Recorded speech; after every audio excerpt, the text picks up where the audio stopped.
कोणी दिली? आली आईने मला राखी बनवलं बघ. राखी बनवलं आईने बनवलं. चला या मग येते. चल पटकन या. नाही काढायची. अखेरकार आज तो दिवस उजाडला ज्याची आम्ही अजिबात वाट पाहत नव्हतो. तो म्हणजे आज नम्रताताई नाशिक सोडून पुण्याला शिफ्ट होणार होत्या आणि हा दिवस आम्हाला सगळ्यांनाच खूप जड आणि खूप इमोशनल असणार आहे हे माहीत होतं. त्यामुळेच आम्ही ह्या दिवसाची अजिबात वाट पाहत नव्हतो. जास्तीत जास्त वेळ एकत्र घालवता यावा म्हणून घरी स्वयंपाक न करता आम्ही बाहेरच जायचं ठरवलं आणि मामाने भाच्याच्या गप्पा ऐका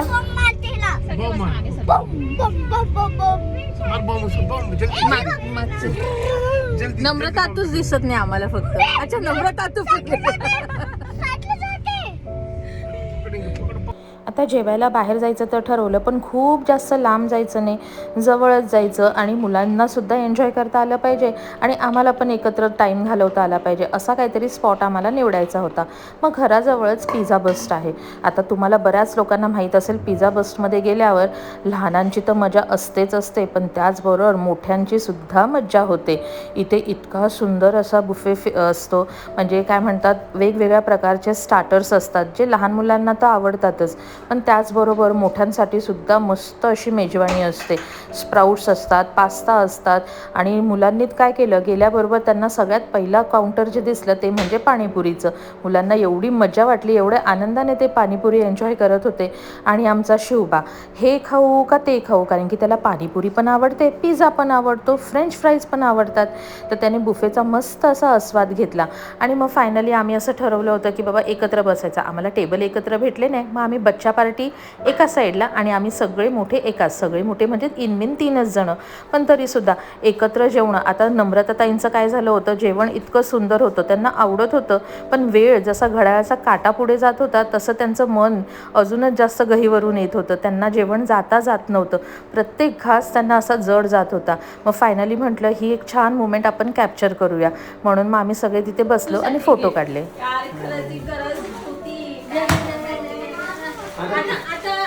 आता शिवबा शिवबाचा थोडेसे जवळ उभे राहिले.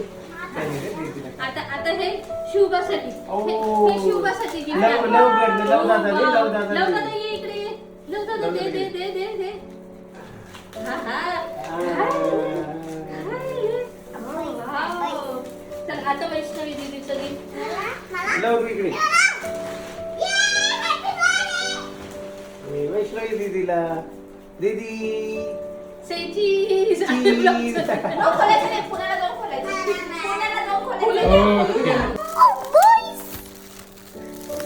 थांब नाही यायचं वाव तुला ड्रॉइंग यायचं थांब ना. अरे वाह ड्रॉइंग. शिवला आवडलं का ड्रॉइंग. ठेवून ते बॅग मध्ये. स्कूलला जाऊन करायची ड्रॉइंग. आता मी ओपन करू देऊ. केलं ओपन. वाव आता दाखव मला. दाखवा. आता बॅग मध्ये ठेवायचं. शिवबाला तर त्याचं गिफ्ट खूप आवडलं, पण मी वैष्णवीला स्कूलमध्ये बऱ्याचदा पेंटिंग आणि स्केचिंग करताना बघितलं होतं, म्हणून तिच्यासाठी हे स्पेशल गिफ्ट आणलं होतं आम्ही. मी तुला बघितलं होतं स्कूलमध्ये, तू मस्तपैकी पेंटिंग वगैरे करायची, ड्रॉइंग, स्केचिंग. वैशू तुझ्याकडनं अपेक्षा आहे बघ बाई, आता व्यवस्थित जरा. आई ग माझी कडे सगळं आहे. मग शिवबाकडे पण सगळं आहे मस्त. करू ना. आमची रोज आठवण यावी म्हणून नम्रताताईंसाठी हे स्पेशल गिफ्ट. त्याचे लेबल काढायचे आपल्याला.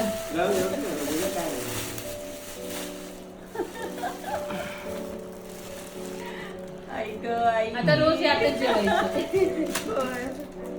खरं दादा खरंच गरज नव्हती, म्हणजे लिटरली रोज आमचं नाव घेत झालं होतं. बोलतात ना देवाचं नाव घेऊन जेवायचं. हे छोटं नाहीये, तुम्ही खूप काही दिलंय. हे खरं एवढी गरज नव्हती दादा. काहीच नाही. लग्नाच्या वेळेस आम्ही नव्हतो ना म्हणून. आता इथून पुढं आहे तेवढं आयुष्य एकत्र राहूया. त्याच्यावर काय म्हणतात, त्याच्यावर चपात्या करायच्या आणि मस्त गरम गरम याच्यात घेऊन खायच्या. ह्या क्षणापर्यंत नम्रताताईंनी खूप इमोशनली स्ट्रॉंग राहण्याचा प्रयत्न केला, पण इथे त्यांच्या इमोशन्सचा बांध फुटला आणि त्या इतक्या रडायला लागल्या. त्या म्हणत होत्या की माझं माहेर माझ्या हातून सुटतंय, माझी माणसं माझ्या हातून सुटत आहेत. ह्या गोष्टीचं त्यांना खूप जास्त वाईट वाटत होतं. रक्ताचं नातं नसलं म्हणून काय झालं, हे नातंसुद्धा शेवटपर्यंत जपवायचंच आहे आपल्याला, असं त्यांची समजूत काढून आणि पुढे मग त्या म्हणाल्या आता 8 दिवस झाले कंटिन्यू त्या कामात होत्या, शिफ्टिंगचं काम, त्यांची पाठ भरली होती. म्हटलं बसमध्ये पुन्हा त्रास होईल म्हणून त्यांना थोडंसं व्हायब्रेटरने मी मसाज करून दिलं आणि फायनली त्यांची समजूत काढली. हळदी कुंकू देतानासुद्धा त्यांचे डोळे पाणवत होते. म्हटलं अजिबात नाही, डोळ्यात अश्रू अजिबात आणायचे नाही.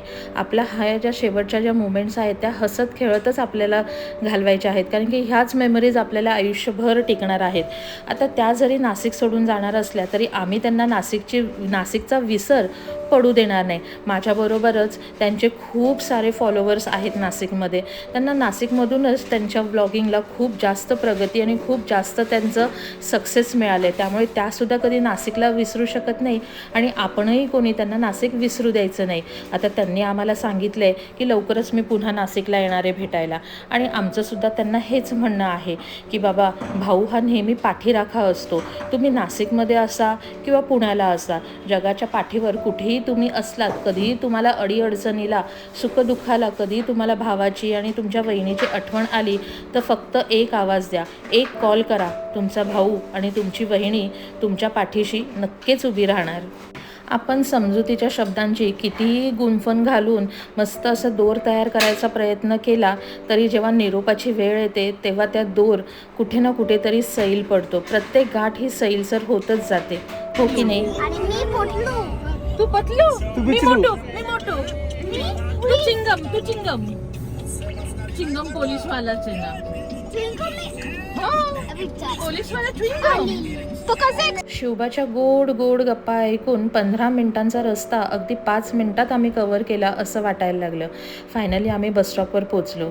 बॅग वगैरे ठेवून आणि मग मामा आणि भाच्याच्या मस्त गोड गप्पा पुन्हा सुरू झाल्या. मम्मीला त्रास नाही देणार.